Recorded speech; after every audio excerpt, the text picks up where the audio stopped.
when you come into an organization like ours or another business, what sort of processes do you go into to then be able to set them up to have that sales structure? The first thing that we do is what we call a blueprint.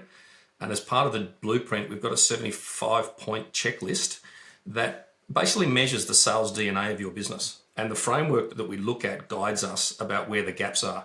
And so we interview key stakeholders, the founders of the business, the owners of the business, the executive team, the salespeople and the sales team, sometimes cross into marketing because that has an impact on sales as well. We look at proposals, presentations, sales meetings. So we go quite deep in being embedded in your organization. So we're actually in your organization for somewhere between 6 and 12 months.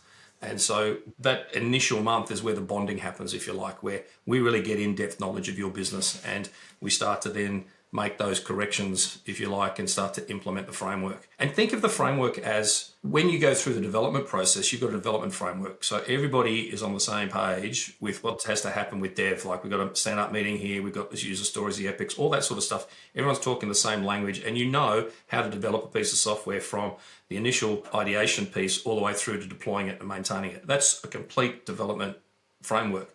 When you think about sales, you don't have that. You might have a sales process that's been mapped into the CRM, but that only tells you about what happens when you've got a lead to try and win it. What are all the other things that happen in the sales business, that in a sales function, that need to happen? So that's the framework we put in, everything from the planning that has to happen in commission plans, in how do we hold people accountable, what are the KPIs that we're going to look at, how are we going to run our meetings, and all the way through everything that you could imagine would happen as a sales function, a sales business unit, so not just the sales process.